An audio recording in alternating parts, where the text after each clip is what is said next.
नमस्कार दोस्तों।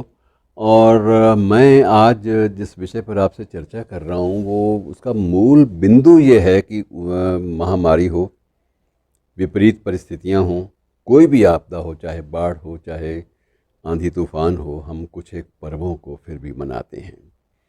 और कुछ एक हमारे पर्व हैं भी ऐसे जो एक मौसम के साथ बंधे हुए हैं, तारीखें ऐसी हैं कि उनमें कुछ ना कुछ मौसम की बाधाएं सामने आ जाती हैं। बहरहाल आज बात करते हैं रक्षाबंधन पे।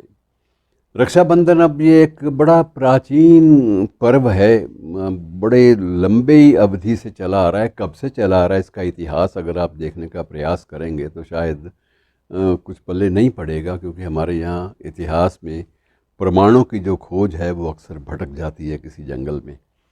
तो बेहतर यह है कि इसकी जो मूल भावना है उसको हम देख लें कि इसकी मूल भावना यह है कि भाई और बहन के बीच में जो प्रेम का, स्नेह का संबंध है, ये उसकी प्रतीक है। और ये माना जाता है कि भाई जो है अपनी बहन के लिए कोई भी कुर्बानी देने के लिए तैयार रहता है। और ये एक प्रकार का संकल्प है कि जो मुझे राखी बांधी जा रही है, मैं जो राखी बांधने वाली मेरी बहन है, इसके सम्मान की रक्षा, इसके जीवन की रक्षा और इसके जब तक मैं हूँ तब तक इसके स्वाभिमान की रक्षा, ये सारे के सारे दायित्व मेरे हैं। और उन दायित्वों को एक वहन करने का एक अघोषित संकल्प होता है और इसी नाते से इस पर्व को मनाया जाता है। पर्व की तैयारियां बहुत पहले से शुरू हो जाती हैं, मिठाइयाँ तरह तरह की बनती हैं, राखियाँ जो हैं वो अब हाईटेक भी हो गई हैं।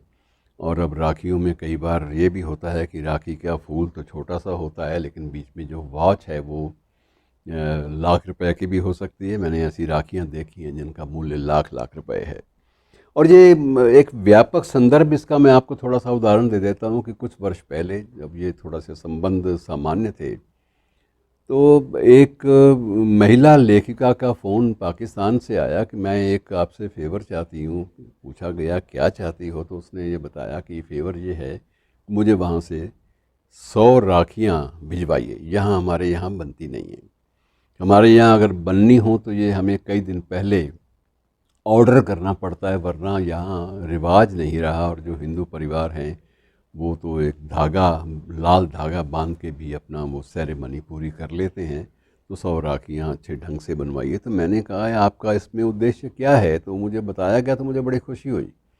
उसने कहा कि मैं चाहती हूँ कि ये जो सद्भाव है परस्पर इस्लाम और हिंदुत्व के बीच में, ये भी कड़वाहट जो है इसकी धीरे धीरे समाप्त हो। तो इस भावना को रखने के लिए और यहाँ के परिवेश में सबकी रक्षा हो सके, इसके लिए मैंने एक कार्यक्रम में हर साल करती हूँ। और इस साल मुझे आपका ध्यान आ गया कि आपसे राखियाँ भी मंगवाई जा सकती हैं।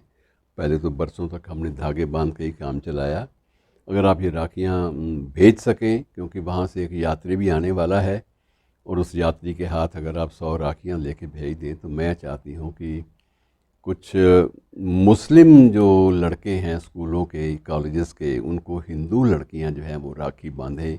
एक तो उनमें आपस में एक सद्भाव बढ़ेगा, और दूसरा ये है कि एक दूसरे के सम्मान की रक्षा की बात एक पर्व के माध्यम से इंड्यूस होगी। और ये अच्छे ढंग से एक सुखद एहसास एक उनमें दोनों में पैदा होगा।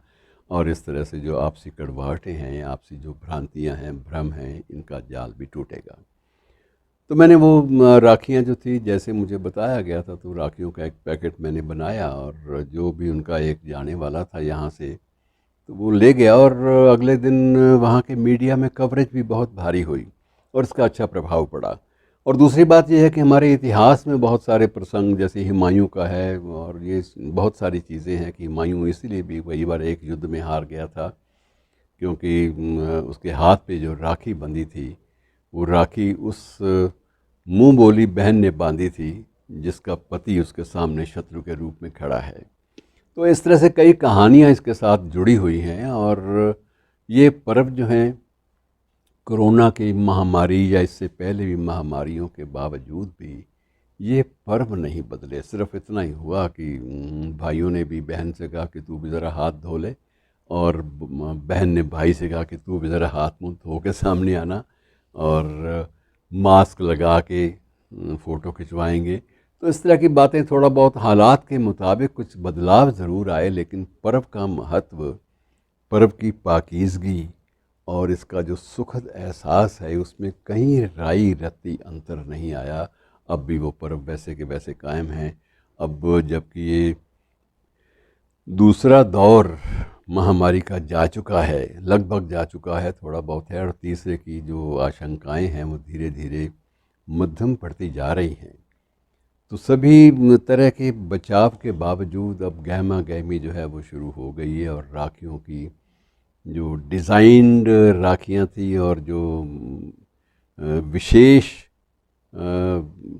एक ब्रांड की राखियाँ, जिसे ब्रांडेड राखी भी कहा जाता है, हाई टेक राखी कहा जाता है, उनकी सेल, उनकी बिक्री पूरे देश में चरम पर है। और इसको लोग मनाने के लिए फिर भी आज उतावले हैं, और वही तिलक की रस्म, वही धागे की राखी, या हाई टेक राखी, और या फिर ब्रांडेड राखी, ये सब चलता है मित्रों। लेकिन ये है कि दुआ करें कि पर्वों के बीच, पर्वों के साए में हम लोग अपनी ज़िंदगी के जो लम्हे हैं वो एक बेहतर ढंग से काट सकें। शुक्रिया दोस्तों।